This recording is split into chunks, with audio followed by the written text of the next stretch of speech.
नए कृषि कानूनों से क्या अन्नदाता की सूरत यानी कि उनकी दशा बदलेगी या अन्नदाता के चेहरे यानी कि अन्नदाता ही बदल जाएंगे। नमस्कार, किनो नीनो टैलेंट में आपका स्वागत, अभिनंदन। आज हम आपसे जिस विषय पर चर्चा करने जा रहे हैं वह है हमारे अन्नदाता और नए कृषि कानून। तो पहले हम बात करते हैं हमारे अन्नदाता की, जिन्हें हम कृषक, किसान, खेतीहार आदि के नामों से भी जानते हैं, जिनके बारे में हमें कुछ इस तरह से ही पढ़ने या सुनने को मिलता है कि गांव में एक गरीब किसान रहता था। वह बहुत मेहनती और ईमानदार था। वह अपने छोटे से खेत में फसल उगाता था। वही उसकी आजीविका का एकमात्र साधन था। गांव में जब कभी अकाल पड़ जाता या ओले पड़ जाते या बाढ़ आ जाती तो ऐसी परिस्थितियों में उसका गुजारा करना भी बहुत मुश्किल हो जाता था। उसके पास ना तो तन ढकने के लिए पर्याप्त कपड़े होते, न पैरों में जूते या चप्पल होते, और तो और भरपेट भोजन भी उसे नसीब ना हो पाता था।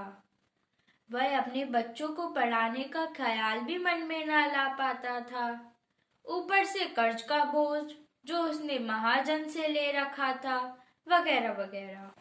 दरअसल हमारे अन्नदाताओं के बारे में पढ़ी या सुनी हुई इस प्रकार की बातें हमारे देश के करीब 85% किसानों के जीवन की वास्तविकता है। जिनके पास अपने छोटे छोटे खेत हैं, वे आज भी परंपरागत तरीके से ही खेती करते हैं, अशिक्षित हैं एवं कर्ज में डूबे हुए हैं। वहीं दूसरी ओर करीब 15% किसान सक्षम हैं, साधन संपन्न हैं एवं शिक्षित भी हैं, लेकिन इतने भी संपन्न नहीं हैं कि उन्हें पूंजीपति कहा जा सके। अब हम बात करते हैं उन 3 नए कृषि कानूनों की जो अभी अभी पूरे देश में लागू हुए हैं। पहला है कृषक उपज व्यापार और वाणिज्य कानून 2020, या कहें कि agriculture produce trade and commerce act 2020। इसमें सरकार का कहना है कि वह किसानों को उनकी उपज को बेचने के लिए विकल्प यानी कि ऑप्शंस देना चाहती है। किसान चाहे तो अपनी उपज एपीएमसी मंडियों में बेच सकते हैं, चाहे तो मंडियों के बाहर भी निजी खरीदारों को बेहतर मूल्य पर बेच सकते हैं। इस कानून के तहत किसानों को फसल एक राज्य से दूसरे राज्य में बिना किसी रोक टोक के खरीदने या बेचने की आजादी होगी। लेकिन सरकार ने इस कानून के माध्यम से पैन कार्ड होल्डर, किसी भी व्यक्ति, कॉर्पोरेट खरीदार, सुपरमार्केट को खुली छूट दी है कि वे बिना किसी रजिस्ट्रेशन और बिना किसी कानून के दायरे में आए हुए किसानों की उपज खरीद बेच सकते हैं। सरकार का कहना है कि एक देश एक कृषि मार्केट बनेगा। मार्केटिंग और ट्रांसपोर्टेशन पर खर्च कम करने की भी बात कही गई है। इस कानून में कई खामियां हैं, जैसे देश के लगभग 85% छोटे किसान हैं जो एक जिले से दूसरे जिले में फसल बेचने नहीं जा पाते। उनका किसी दूसरे राज्य में जाने का तो सवाल ही नहीं उठता। दूसरा, यह कानून एक देश एक कृषि बाजार की परिकल्पना पर खरा नहीं उतर रहा है, बल्कि ये 2 बाजारों की परिकल्पना को जन्म दे रहा है। एक एपीएमसी यानी कि कृषि उपज मंडी बाजार और दूसरा खुला निजी बाजार। मंडी के अंदर फसल बिकने पर मार्केट फीस लगेगी और मंडी के बाहर फसल बिकने पर मार्केट फीस नहीं लगेगी।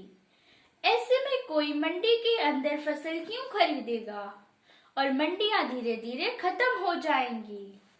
जब किसान की उपज की खरीद एपीएमसी में नहीं होगी तो गवर्नमेंट इस बात को कैसे रेगुलेट करेगी कि किसानों को मिनिमम सपोर्ट प्राइस यानी कि एमएसपी मिल भी पा रही है या नहीं। इस कानून में एमएसपी की गारंटी नहीं दी गई है। और ना ही मंडियों के समस्याओं की सुधार का जिक्र किया गया है। किसानों को ऐसा लगता है कि सरकार अपनी जिम्मेदारी से भाग रही है और कृषि सुधारों के नाम पर उनको निजी बाजार के हवाले कर रही है। लेकिन सरकार का कहना है कि वह एमएसपी मंडियां बंद नहीं कर रही है। दूसरा कानून है कृषक कीमत आश्वासन और कृषि सेवा पर करार कानून 2020, या कहे कि the farmers price assurance and agreement on agricultural services act 2020। इस कानून के तहत सरकार किसानों और निजी कंपनियों के बीच समझौते वाली खेती का रास्ता खोल रही है, जिसे कॉन्ट्रैक्ट फार्मिंग कहा जाता है। इससे किसानों को उनकी उपज की एक फिक्स्ड प्राइस मिल सकेगी। इस प्रकार के कॉन्ट्रैक्ट करते समय ही कॉन्ट्रैक्ट का टाइम पीरियड, फसल की प्राइस, फसल की क्वालिटी, फसल में प्रयोग होने वाले खाद की वैरायटी एवं क्वांटिटी जैसी बातें तय हो जाएंगी। किसान को फसल की डिलीवरी के समय 2/3 यानी कि 2/3 अमाउंट का पेमेंट होगा। बाकी का पेमेंट 30 दिन के अंदर करना होगा। फसल को खेत से उठाने की जिम्मेदारी व्यापारी की होगी। अगर कोई एक पक्ष कॉन्ट्रैक्ट को तोड़ता है तो उस पर पेनल्टी लगाई जाएगी।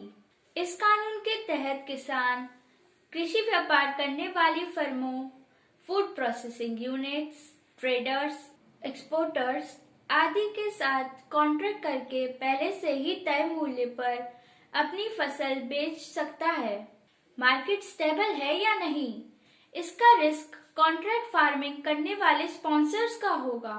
इस कानून से किसानों को यह डर है कि कहीं वह अपने ही खेत में मजदूर बनकर न रह जाएं। कॉन्ट्रैक्ट करने वाली कंपनियां और व्यापारी कहीं उनका शोषण न करें।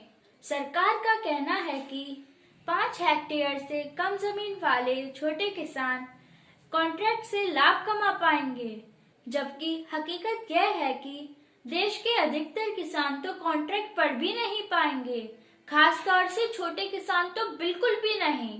किसान स्पॉन्सर से सौदा करने के मामले में तो कमजोरी होगा। किसान कॉन्ट्रैक्ट फार्मिंग करता है तो कोई विवाद होने पर वह सिर्फ एसडीएम या डीएम के पास ही जा सकता है, जबकि पहले वह कोर्ट जा सकता था। दूसरा यह है कि वह उस पूंजीपति द्वारा हायर किए गए रिप्रेजेंटेटिव के सामने ठीक से जिरह भी नहीं कर पाएगा। और तीसरा कानून है आवश्यक वस्तु संशोधन कानून 2020, या कहें कि एसेंशियल कमोडिटीज अमेंडमेंट एक्ट 2020। सन 1955 में यह कानून बना था। उस समय व्यापारी किसानों से उनकी उपज को औने पौने दामों में खरीदकर स्टोर कर लेता था और बाद में उस खाद्यान्न की कमी बताकर उसे महंगे दामों में बेचता था।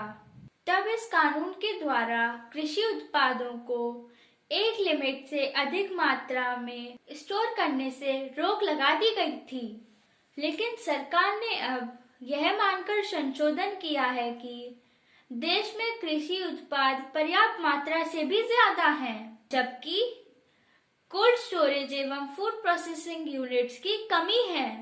दूसरी ओर एसेंशियल कमोडिटीज एक्ट 1955 की वजह से कोई व्यापारी इतना माल परचेज नहीं कर पाता, ज्यादा माल परचेज नहीं कर पाता और किसानों को उनकी फसल का उचित मूल्य नहीं मिल पाता। जल्दी खराब होने वाली कृषि उपज की पैदावार यदि बहुत मात्रा में हो तो किसानों को भारी नुकसान हो जाता है। इसलिए इस कानून में संशोधन करके सरकार ने अनाज, दलहन, तिलहन, आलू, खाद्य तेल, प्याज आदि को एसेंशियल आइटम्स की लिस्ट से हटा दिया है। अब कोई भी व्यापारी युद्ध या पेंडेमिक सिचुएशंस आदि को छोड़कर कभी भी ये सारे आइटम्स स्टोर जितना चाहे स्टोर कर सकता है। उसे ऐसा करने में अब कोई डर नहीं होगा। ऐसा अनुमान है कि इन संशोधनों से किसानों को उनकी उपज का सही मूल्य मिल सकेगा और मार्केट में कंपटीशन का माहौल भी बनेगा। Cold storage and food supply chain भी डेवलप होगी। इन संशोधनों से सरकार फसल की स्टोरेज की अनुमति तो दे रही है, लेकिन किसानों के पास इतने रिसोर्सेज नहीं होते हैं कि वह इतने फल और सब्जियां स्टोर करके रखें। ऐसे में वो व्यापारियों को कम कीमत पर अपनी फसल बेचने के लिए मजबूर होंगे, क्योंकि व्यापारी के पास स्टोरेज की सुविधा अच्छी होगी, तो वो अपने हिसाब से बाजार में फसल को बेचेंगे। किसानों को यह आशंका है कि फसल की कीमत तय करने का अधिकार बड़ी कंपनियों और व्यापारियों के पास आ जाएगा और किसानों की भूमिका ना के बराबर हो जाएगी और इस प्रकार यह कानून व्यापारियों के हित का कानून बनकर ही रह जाएगा। यह अमेंडमेंट न सिर्फ किसानों के लिए बल्कि आम जन के लिए भी खतरनाक है। इससे कालाबाजारी को बढ़ावा मिल सकता है। यह संशोधित कानून जमाखोरी को लीगल मानने जैसा है और इसका परिणाम यह होगा कि कालाबाजारी होने से वस्तुओं की कीमतें आसमान छुएंगी। सरकार को यह पता नहीं चल सकेगा कि किसके पास कितना स्टॉक है और कहाँ है। हमारे अन्नदाताओं की ऐसी दशा ही हमें आशंकित करती है कि नए कृषि कानूनों के आ जाने से न केवल लगभग 85% कमजोर किसान फार्मर से वर्कर यानी कि किसान से मजदूर में कन्वर्ट हो जाएंगे, अपितु बाकी के करीब 15% सक्षम किसान भी पूंजीपतियों और औद्योगिक घरानों की कठपुतलियां बनकर ही रह जाएंगे। इन अन्नदाताओं के जीवन में खुशहाली कहीं सपना बनकर ही न रह जाए, क्योंकि हमारे ये अन्नदाता पूंजीपति नहीं हैं। शायद यही वजह है इन कृषि कानूनों के विरोध की। बावजूद इसके हमारे देश के जो सक्षम किसान हैं वही इन कृषि कानूनों का विरोध कर पा रहे हैं। कमजोर किसान तो प्रोटेस्ट करने की स्थिति में ही नहीं है। जब हम इन कृषि कानूनों के बारे में किसी छोटे बिजनेसमैन या दुकानदार से बात करते हैं तो उनका तो यही कहना होता है कि सामान महंगा आएगा तो महंगा बिकेगा, हमें तो अपने मुनाफे से मतलब है। और रही बात कंज्यूमर्स की, तो शायद उन्होंने भी आने वाली महंगाई को या तो स्वीकार कर लिया है या फिर उन्हें लगता है कि इन कानूनों से उन्हें कोई नुकसान नहीं होगा। शायद इसलिए वो भी इन कृषि कानूनों का विरोध नहीं कर रहे हैं। हालांकि हमें माननीय अंबानी जी या अदानी जी को टारगेट नहीं करना चाहिए, क्योंकि अब अन्नदाता तो हम और आप भी बन सकते हैं यदि हम लोग पूंजीपति हैं तो।